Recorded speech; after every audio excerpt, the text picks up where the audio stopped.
कल मैंने आप सभी को कथा के माध्यम से सुनाया था, राजा परीक्षित को श्राप लग गया।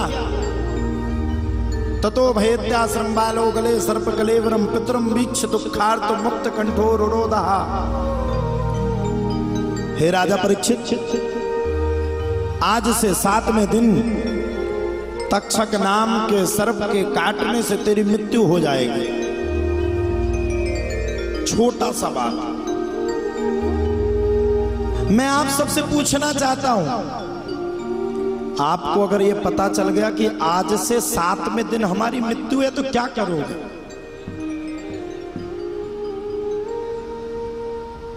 आया है सो जाएगा राजा रंग फकीर,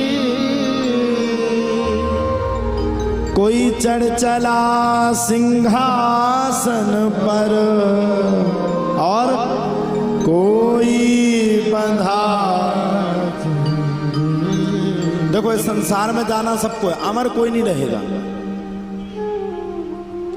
पूरे विश्व में कोई अमर नहीं रह सकता, जाना सबको है, जो आएगा वो जाएगा। अब ये बात अलग है, यहां अपने धन संपदा प्रॉपर्टी सब कुछ एक करके रख ली, लेकिन वहां आप कैसे जा रहे हैं? यहां तो आप खुद के लिए प्राइवेट जेट खरीद लोगे, खुद के लिए वीवीआईपी व्यवस्था कर लोगे, लेकिन बात यहां है कि जब आप इस पृथ्वी को छोड़ के वहां जाओगे तो जंजीर में जाओगे कि खुल के जाओगे?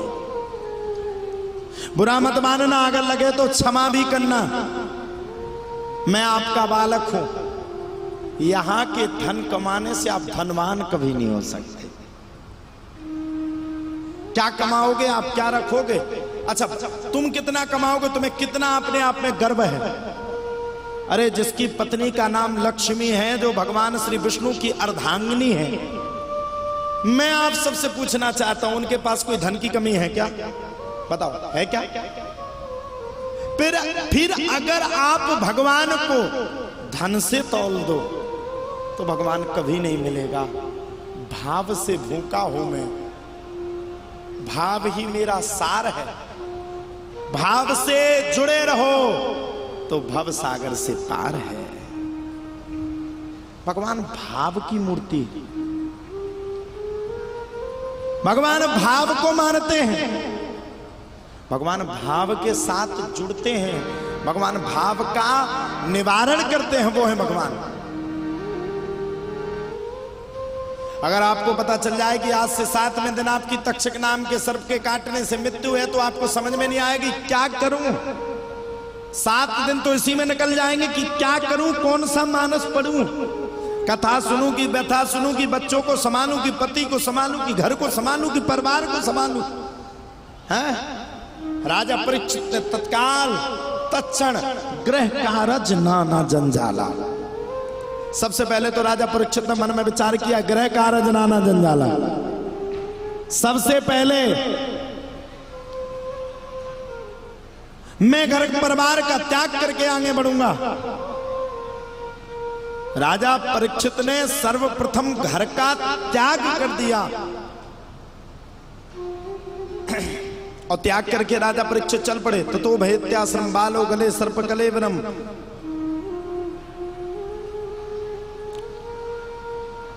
बरीयानेस्ते प्रश्ना कृतो लोक हितो न पा आत्मविसम्मतः पुंसाम श्रोतव्यादिषु यः परा।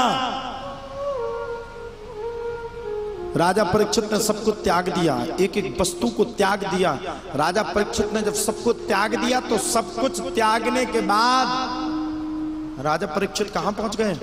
राजा परीक्षित भगवान की शरण में पहुंच गए, सुखदेव जी की शरण में पहुंच गए। मैं अब नहीं जानता तन्ना कैसे है, मैं तो अज्ञानी हूं।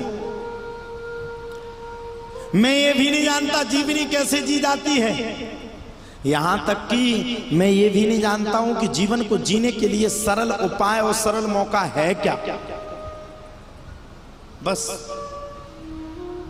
मैं तो आपसे पूछना चाहता हूं, म्रियमाणम किम कर्तव्यम, मरने वाले को जीवन में क्या करना चाहिए?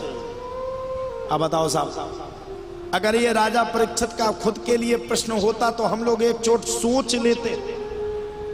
राजा परीक्षित ने खुद के लिए प्रश्न नहीं किया, सार्वभौम के लिए किया।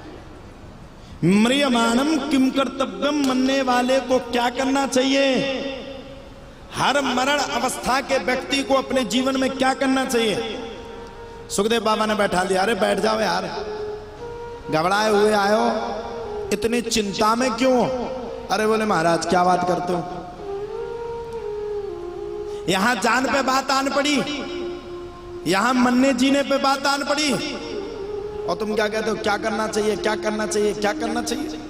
बताओ तो सही। म्रियमाणम किम कर्तव्य, मरने वाले को क्या करना चाहिए? जब इतनी बातों को सुना तब तो कहा जाता, सुखदेव जी महाराज ने बड़े प्रेम के साथ राजा परीक्षित से कहा, तस्मात् भारत सर्वात्मा भगवान ईश्वरो हरि, श्रोतव्यः कीर्तितव्यश्च स्मर्तव्यश्चेक्षितावयम्। मरने वाले व्यक्ति को अपने जीवन में भगवान के नाम का भजन, भगवान के नाम का पूजन, भगवान के नाम का जतन करना चाहिए। जब तक वो भगवान के नाम का भजन, पूजन, यजन, जतन नहीं करेगा तब तक उसका कल्याण हो ही नहीं सकता। और सुनो साहब, बुरा मत मानना, यहां पर जितने सब बैठे हो सबसे पहले सुनने वाले बनो, श्रोतव्य। श्रोता कोई नहीं बैठा, सब बातें कर रहे हैं। कोई फोन पे बात करेगा तो कोई आपस में बात करेगा, कोई यहां। ये सुनने वालों के लक्षण नहीं है, इनको सुनने वाले नहीं कह सकते हम। कैसे कहें? हमने अपना पूर्व में भी जीवन बर्बाद किया, हम आगे भी जीवन बर्बाद कर रहे हैं। भागवत में आकर के अब देखो, ये माता जी सामने फोन लगाए कान में, वीवीआईपी की लाइन में बैठी, इनसे कोई क्या शिक्षा लेगा? जब ये खुद बात कर रहे हैं तो पब्लिक तो बात करेगी फिर है। जब बड़े आदमी करेंगे तो छोटे तो पीछे से लग जाएंगे। और घर पे क्या कह के आई, आज तो कथा सुनेंगे हम खूब सारी। और घर वाले पूछेंगे क्या सुना? कुछ नहीं।